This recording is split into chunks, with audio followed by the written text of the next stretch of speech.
live from the Average Joe Nation studios in St. Clair, Missouri. This is the Average Joe Podcast, a show that proves that in this crazy world, a combination of common sense and a C-plus average is actually a superpower. Sure, he's crazy, but what if he's right? Please welcome your host, Damon Gilbert. Someone asked me the other day, and I thought it was an interesting question.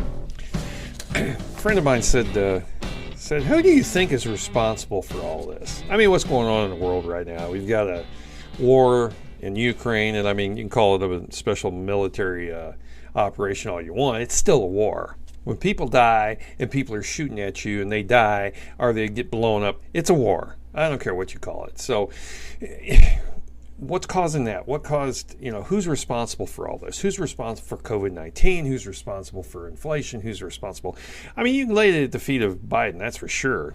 But I think at the end of the day, I told him, I said, that's a good question. Ultimately, I think at the end of the day, when everything's said and done, I think mainstream media is responsible for this. I think that if they'd asked more questions, if they'd put people on the spot, if they would have done some investigative journalism like they're supposed to do, I think a lot of this would not have happened. I mean, think back in 1968 when Richard Nixon was in the worst part of his administration over the Watergate break-ins. And you got to remember, see, that's the thing. You got to remember, Nixon was not even involved in the break-ins themselves. Now you're talking about, and what's funny about that whole thing, and I won't go into a long drawn-out discussion about it, but at the end of the day, why did the question I always ask is, why did they even bother doing it? It was McGovern, for God's sakes. They were going to beat him handily. Why would you break into the Democratic National Committee's office? I never did understand that. But at the end of the day, that wasn't what it was all about. That was strictly a misdemeanor. I mean, you might have done a little jail time for that. They got caught, but it was not that was the problem. That's not what took him down. It was the cover-up. It's always the cover-up that gets you. It's never the crime. It's always the cover-up that gets you at the end of the day. So I guess my question is, why can't we take some of these people down now? I mean, come on. You got to admit, the Bidens are as corrupt as they come. There's no getting around that. We've seen, even with this mainstream media, we've seen proof that these people are as criminal as they come. Why can't we get them? Well, it's because mainstream media doesn't want to, or has been told not to. Now, I'm going to go back a little bit. You may remember this. I don't remember it. It was when I was a young child. But it happened through the initial problem was early on. But it was I don't know if you remember the name Alan Freed. He was a disc jockey from the late 50s. And he was one of the first ones to actually get in trouble over payola. I don't know if you remember the payola scandal. Okay, there was a time in this country, and it hasn't been that long ago. It's not like it's been thousands of years, but there was a time in this country when disc jockeys were pretty much the ones who ran the show. They decided what they were going to play on a particular radio station. They were given carte blanche for the most part. If they liked a song, they would play it. If they liked a group, they'd play it. It was that simple. Well, then along comes the corruption that always comes into everything. Suddenly, the label or the record labels decided, hey, you know what? We could pay these guys under the table to play our songs, and then our entertainers get on the board, right? And that all happened, and it all went to pieces. So suddenly, after the 70s and 80s, there was a lot of it. There was drugs involved. They paid them through drugs. They paid them, they gave them bribes under the table. They even did it in the 70s and 80s. Well, then came the period of time when disc jockeys did not have that freedom anymore. They were given a list, and they do it today. To this very day, there is a list of songs that you will play, and you will not deviate from that. You can make all the funny remarks and all that stuff in between, but we're going to play this song at this time, and there's a reason for it. We've done studies. Before this commercial, it does better. We'll play this song. We'll play that song. That's just the way they do it now. They're given a script. Bottom line is what they've done. It's a script. Well, at the end of the day, mainstream media is exactly the same way. There was a time years ago, back when, before, I guess, news was supposed to make money for the corporations, because 30, 40 years ago, news didn't make money.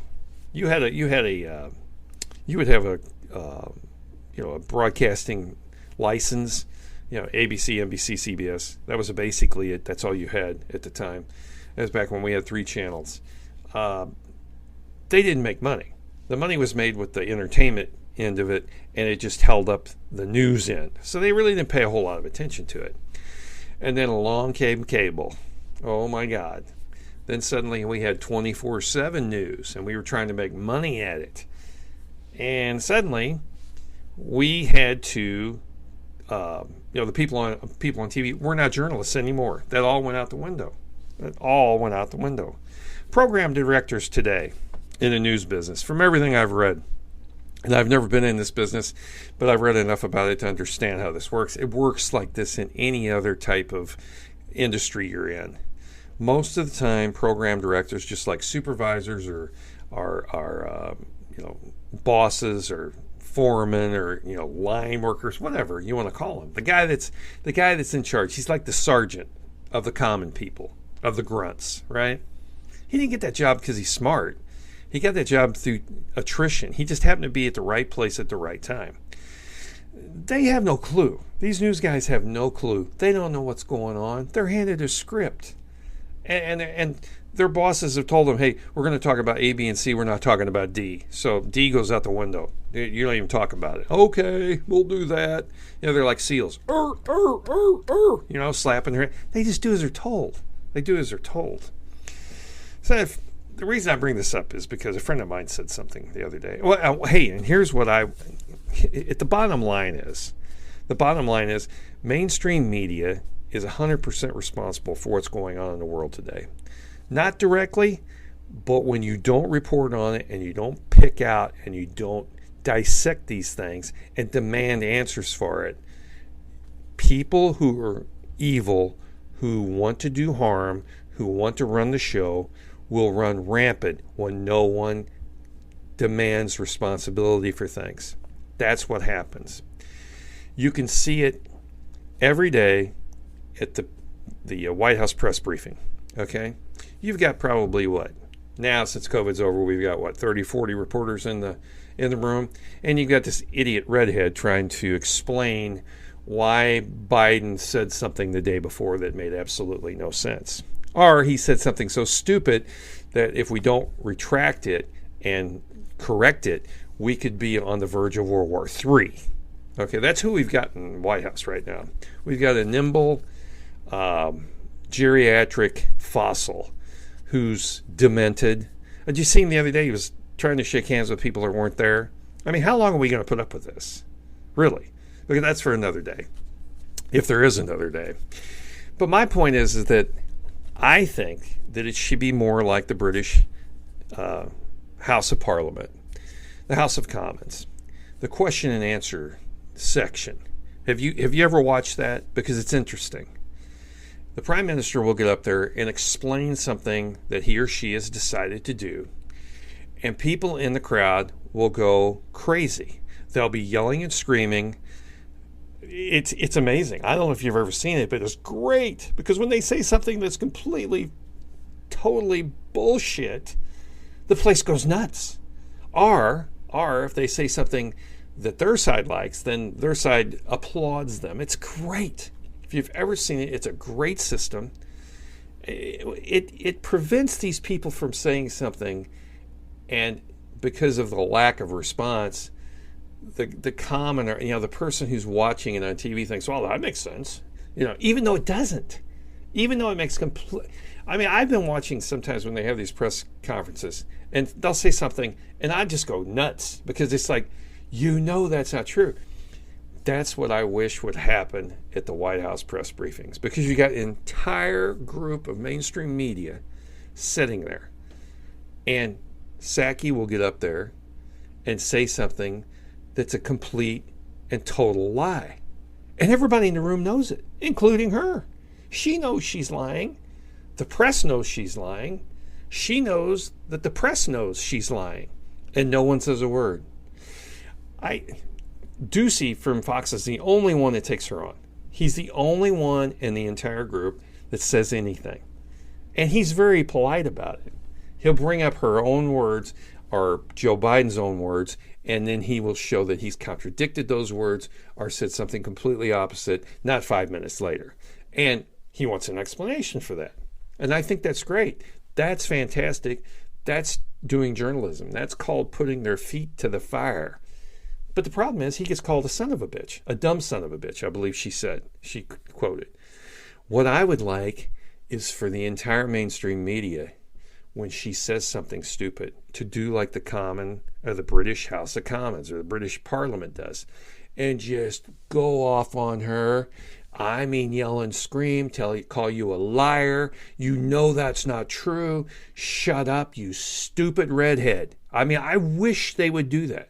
I think we'd all be better for it if they would do that. The problem is they won't. And I'll tell you why, which is mainly the reason for this whole rant. They won't do it because it's a script that they've been given. The White House controls mainstream media. It's that simple. They really do. There's no getting around that. They do. Free press, yeah, for some, I guess. The only place you can go, for instance, a friend of mine said the other day, he was talking about the special military operation in Ukraine. And he said, well, how long do you think this is going to last? And I said, I would say through the rest of the year at the very least. I said, because, Putin's no pushover, and he's got to walk away with this, something with this, walk away with something that he's acquired from this. It's not going to, he said, well, from everything I've seen, he's being embarrassed. And I thought to myself, man, okay, this is where we kind of run off the rails here, because most people are like my friend, and no fault of his. I mean, he's just listening to what he hears on the news. And they're trying to portray this whole thing as Putin's a war criminal. He's committed genocide, which I 100% disagree with. People are dying in this war. There's no doubt about it. And is he a war criminal? Well, I mean, is the United States a war criminal for invading Iraq and Afghanistan? It just depends on where you're standing. Right now, we happen to be standing on the outside looking in, watching a game take place, and we're taking sides here. No, he's not being embarrassed. Do you have any idea when someone says that? And I love this guy, but he's not looking behind. He's not looking very deeply. Okay, because if you look deep and you start seeing some of these people that are actually on the ground in Ukraine, journalists who are not affiliated with a mainstream news organization, people are just out doing what journalists do, trying to get to the bottom of stuff. This guy's literally been. His name is Patrick Lancaster. You can see him on YouTube. He's a Navy veteran, and he's been in Ukraine since 2014 doing actually on-the-ground interviews with people. Now, mind you, they've been at war since 2014. The eastern side of Ukraine, with the breakaway republics, who are all Russian, okay, they've been fighting against the Ukrainian army and the Azov battalion, which are all Nazis. And this is pretty remedial the way I'm explaining this, but at the end of the day, that's pretty much what's been going on. And Putin took it on. He had warned everybody this is going to happen. I am not going to allow NATO to come up to my doorstep. And he said, I have to protect these people in these eastern sections of Ukraine who are actually Russian. And if you listen to this Patrick Lancaster when he's interviewing these people, now mind you, he's doing interviews in a war zone. These buildings are completely destroyed everywhere you look. People are out in the streets. He can speak. I'm sorry, I don't know what the language is there, but he can speak the language, and he's conversing with people. I mean, common people on the street, people who have lost loved ones, people who have lost their homes, everything. I mean, and he's doing actual journalism. He's talking to these people, and to listen to their stories, the story that's being portrayed in the mainstream media is not the story that they're telling. They're trying to make Putin out to be the absolute bad guy. And these people who have lost loved ones, who have lost their homes, do not say that. They want peace. That is the bottom line. They want peace.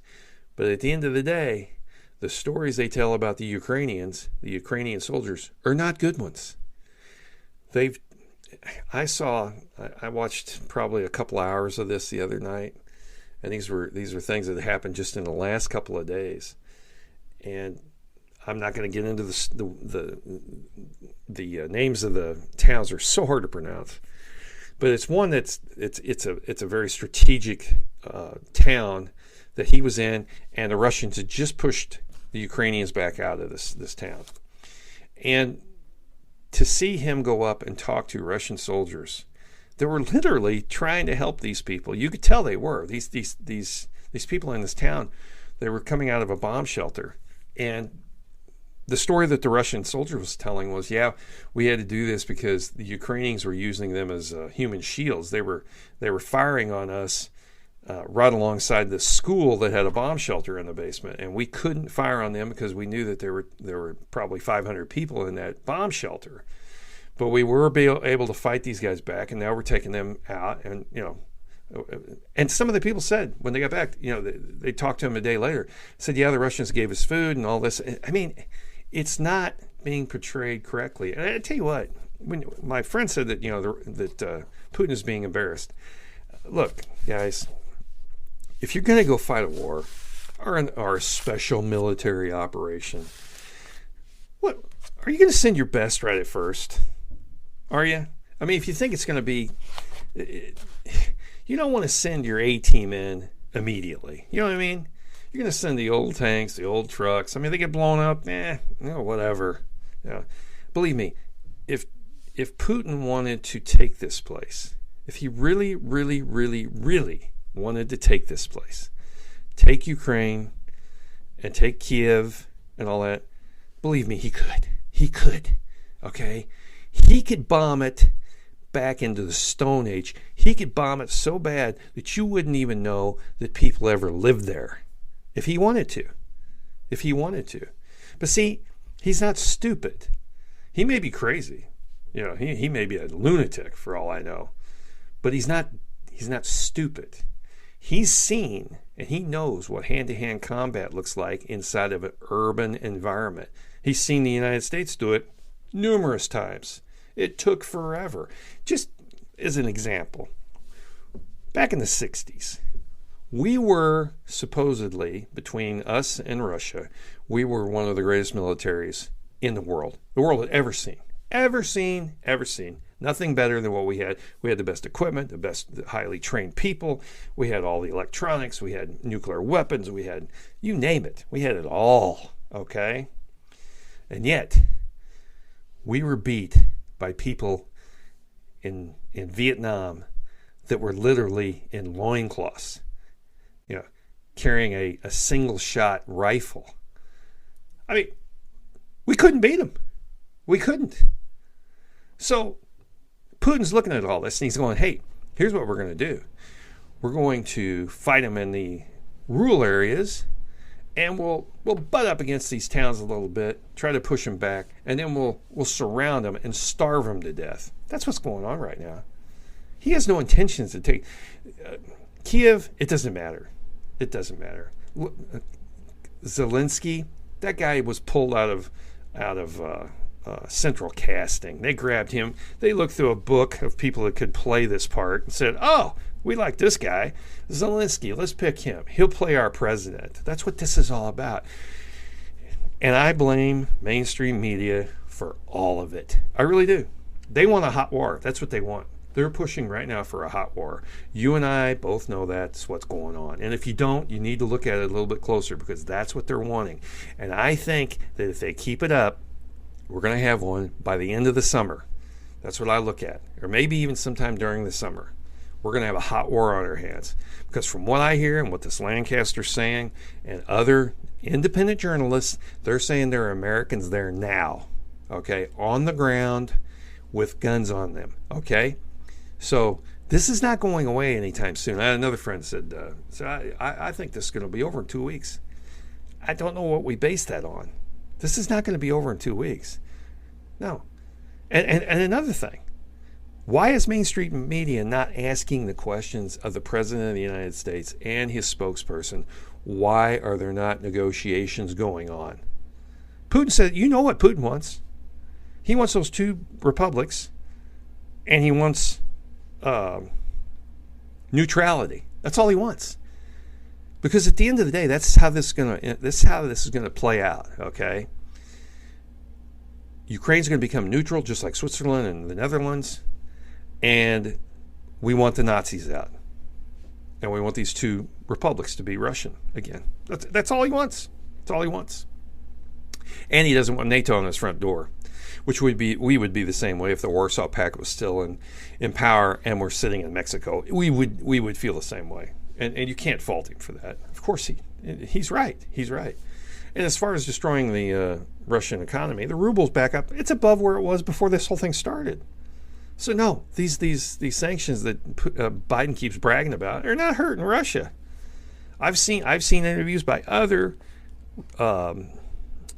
non-mainstream journalists doing reports from Russia. They're going, yeah, we're short a few things, but I mean, at the end of the day, it's not hurting us that bad. Yeah, exactly. Because you got China as your friend, okay? The country we need to be worried about is China, not Russia. We really do. And mainstream media does not want you to know that. They don't. They want China to look like they're the good guys. When's the last time you heard anything about COVID-19 and where it came from? Right? No one talks about that anymore. Mainstream media is horrible. They're the worst. And I hold them personally responsible for everything that's going on in America today. The MSNBCs of the world, the CNNs, the mainstream media, those three idiots, any other kind of journalism that, NPR, another one, PBS, they're all terrible. They're terrible. They're reading off a script. They're handed a script, say this, don't say this. That's what they're doing. And that's what's gotten us to where we're at today. Don't anybody kid you. Don't let anyone kid you. If you're trying to get the truth, do not listen to mainstream media. I've said that 1,000 times, and I'll say it 1,000 more. These people lie, and it's not really lie. They just read a script. They're actors. That's all they are. Nothing more. Plain, simple actors. That's it. So remember that, okay? And I appreciate you listening. I like to get these things off my chest, as you can tell. And sometimes I don't make any sense when I'm doing it, if you know what I mean. But nonetheless, I feel like I'm laying on the couch and I'm talking to my psychiatrist. The only thing is, the psychiatrist can't ask any questions, which I kind of like, because that just gives me more time to talk, right? But if you ever do have any questions, or you'd like for me to talk about something, just drop me a line. I think my email address is on the website. Yeah, you just got to go down there to the bottom of the website. It's pretty simple. But anyway, I appreciate you listening, and we will talk again tomorrow. And the news will be coming right up. If you think he's crazy, then what do we consider the rest of the world? You're listening to the Average Joe Podcast with Damon Gilbert.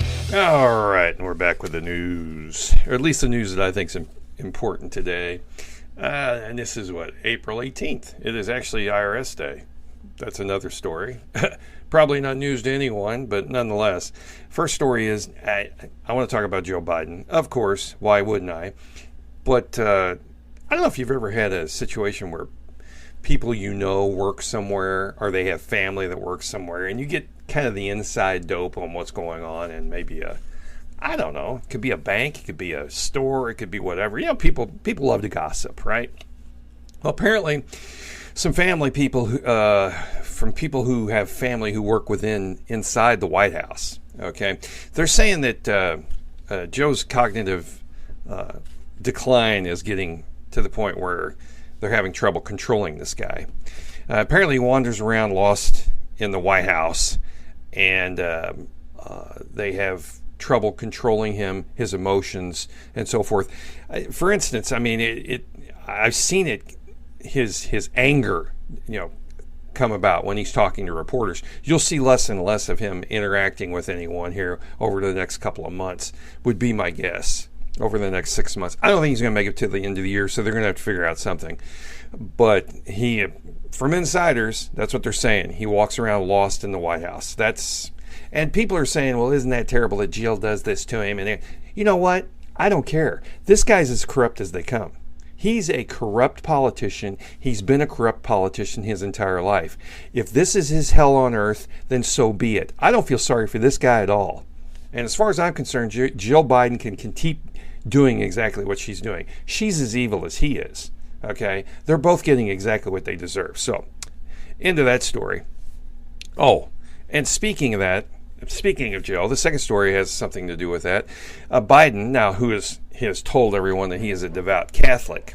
Okay? Now, this is a devout Catholic who believes in abortion, 72 different genders, and that God can get gender wrong, but a human doctor can fix that. Okay? He didn't go to Easter Mass this weekend. He was in Delaware, didn't leave the house. So that tells you all you need to know. He's the first POTUS that I can recall in my lifetime that did not have a story about him attending church on Easter Sunday. Tell me if I'm wrong. Okay? He did it last year, didn't do it this year. So you can tell right away his cognitive decline is on a hill going straight down. And speaking of dumbasses, Cori Bush from the state of Missouri, and I tell you what, I am so sorry that this is one of the embarrassments of being from Missouri. Cori Bush, okay? She's a congressman from St. Louis? She lives in St. Louis. Anyway, I believe she is a congressman. Yeah, she took over Clay's spot, I believe. Anyway, point is, she has been big on the push to defund the police, okay? Defund the police. You and I, people on the street, we need less police, okay? We need less protection because that's all going to solve everything. Well, funny thing is, she spent $300,000 on private security so far. So, you can't get more hypocritical than that. And I guarantee you nobody will bring her up. Nobody will bring it up. Nobody will say anything about it. She is evil at a level you can't even imagine, and a complete embarrassment for Missouri. It's really a shame. Oh, I cannot stand that woman. Let's see. Oh yeah, number 4. NBC's panicking over the polling for Democrats, and up Chuck Todd, by the way, on NBC yesterday. I don't watch it because I can't stand the guy, but he's actually a little worried about this, and he's bringing it up. He says that the public thinks that the economy is either fair or poor. 82% of people believe that. If you're under 35, which is the core of the Democratic Party, 87% say that they think the economy is either fair or poor. That's for people under 35. This is a friggin' disaster for the Democrats. That's how bad it's gotten. Okay? And 17% of voters would not have voted for Joe Biden if they had known all the major news that was censored by the mainstream media. So again, going along with my main topic today, mainstream media is responsible for everything. They got this president elected, and they are continuing to keep him, propping him up. It's ridiculous. Let's see.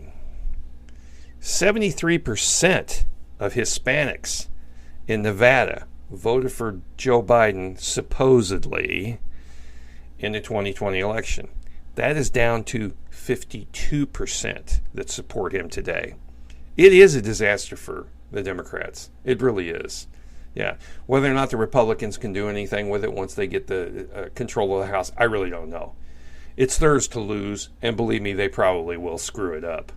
The problem with the Republican Party right now is you have to get better candidates. You have some pretty good candidates out there in certain positions in states, but the overall majority of these guys are morons, and they'll go with the flow. They'll go with the path of least resistance. That's just the way they are. They are rhinos by, any other word doesn't fit. So you're just going to have to get better people. That's it. Simple as, I don't know how else I can explain it. Let's see. Did you hear about the shooting in the mall in Columbia, South Carolina yesterday? I guess it was over the weekend. Well, this guy, his name is Juwayne Price. Now, we had to look for that because most of mainstream media won't even tell you his name, his age, or his race. They won't tell you that. So I had to find this. It's not on mainstream media. It's on the alternative media, and we found it. A black guy, 22 years old, named Juwayne. Why do they do that? Why do the blacks insist on that? Why can't they just say Wayne Price? I mean, immediately you know when you hear Joe Wayne Price, that's a black dude, right? Am I wrong? I mean, if you call somebody Jafrank or Jabob, right away, he's a black guy. That's so stupid. That's like putting a big A on your forehead, the scarlet letter. I swear these people are stupid. Anyway, he was granted a surety bond. A surety bond is you put up property of $25,000, okay? And he has to wear an ankle monitor, and he can't go to the mall anymore. Now, that'll teach him. Yeah, that will teach him for spraying a whole group of people and wounding, I think, 16 or 17 people. So the South Carolina judge, he showed him who was boss, made him put up surety bond at $25,000, and he can't go to the mall anymore. Boy, that'll keep him from, I'm sorry. The best thing to do is take this guy out in the field somewhere and put him down like you would a mad dog. Nothing good's going to come from this, okay? I hate to be that way. And that will probably come back to haunt me one of these days that I said that. But end of the day, it's the way I feel. I don't give a damn, all right? Lazinski has gone from willing to negotiate to we are prepared to fight Russia for 10 years. And if you think this little snot is not straight out of casting, okay, this guy is a fake, he's a fraud, and he's a little bastard is what he is. This Zelensky, he is nothing but an actor, and he irritates me. He irritates me as bad as Fauci does. This guy is as fake as they come. All right. 3 weeks ago or a month ago, he was saying, well, they were willing to negotiate. They need to settle this. Now he says they're prepared to fight for 10 years. That's because he was told to do that. Okay. By the people behind the scenes, a new world order, if you will. That's what he was told. He is playing a part. He has gotten into this swing of things, and now he's doubling down. And he had the time. Now, mind you, he's in the midst of a war. He had time to do this an interview on CNN.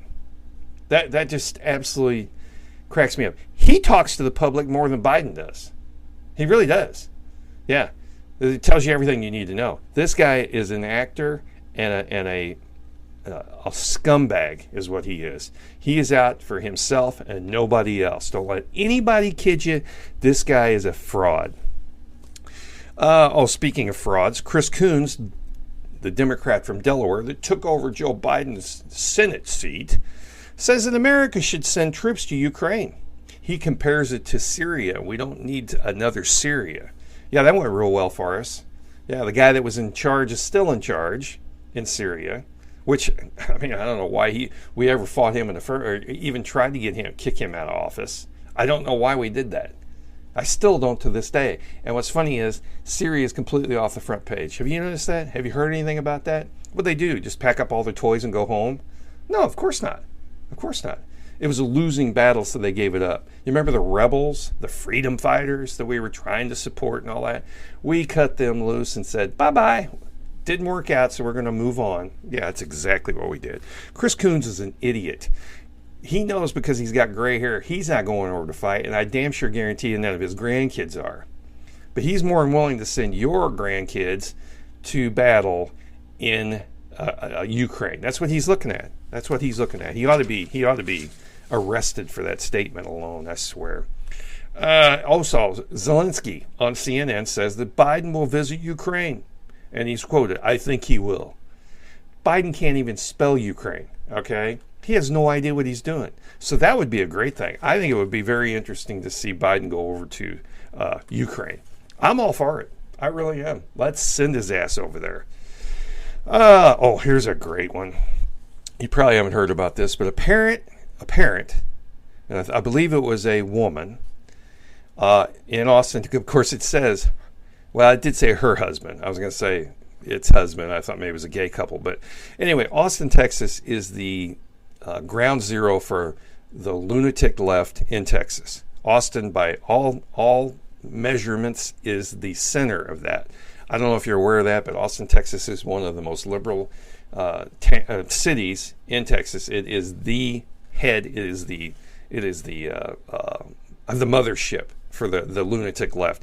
Anyway, a parent in Austin, Texas, dressed in a bunny suit, was handing out, prepare yourself, was handing out condom-filled eggs to elementary school children last week. Can you believe that? That's the craziest thing. I think this is one of the levels of hell right here. I think Armageddon is just around the corner because this is the craziest thing I've ever heard in my life. Yeah, I was blown away by that story. Yeah. Now they're claiming that apparently this woman runs a clinic or something. She's a pharmacist, and she was doing she was giving away information or providing information to people about safe sex, and she went to pick her 10 or 6-year-old daughter up and got out of the car and started handing out candy, and then ran out of candy, and her husband showed up with the wrong eggs. I don't know what the story. It doesn't matter. It doesn't matter. If you're a lunatic and you're wearing a bunny suit and picking your kid up, you're a moron, okay? These lefties are morons. Every lefty out there anymore is a moron because either you do stuff like this or you agree with stuff like this. There's no getting around it. And I know I'm a little hot today, but I've had it. I've had it with this. I've had it with cutting these people slack. They don't deserve it, folks. They do not deserve it. They're acting like children. Your average lunatic lefty is acting like a little kid who's not getting their way, and I'm sick of it. I'm sick of it. We need the adults back. We really do. Biden tried to act like he was the adult. That's what a kid will tell you. Okay? Anyway, and speaking of Joe, and I know a lot of this is about Joe, but I mean, he's biggest part of the problem right now. Nigel Farage, he is the Brexit architect from Britain. He wants to know why the 25th Amendment is not being called for Joe Biden when it was demanded of Trump during his presidency. And I couldn't agree more. Why? And I think it will be after November. But a lot of damage can be done between April 18th and November 3rd. If you understand what I'm saying. We may not even be here, okay, if Joe's still in charge. And it's scary. But I'm with him. And he was quoted as saying, Biden is senile and an embarrassment to America. And Nigel, always liked you. Always, I thought a lot of you. Brexit was a brilliant move. It told the EU to stick it up their ass. And I love this guy. And he couldn't be more right. Okay? Joe Biden is senile, and more importantly, he is an embarrassment to America. There's no getting around that. So anyway, that's what I got today. And hopefully I'll calm down slightly, and we will talk again tomorrow. And remember, it's IRS day, and Joe Biden is the worst president in American history. Let's go, Brandon. As always, thanks for listening to the Average Joe podcast. Be sure to check out our website at www.averagejoenation.media and follow us on social media. Remember, if you haven't told all your friends, you're wrong.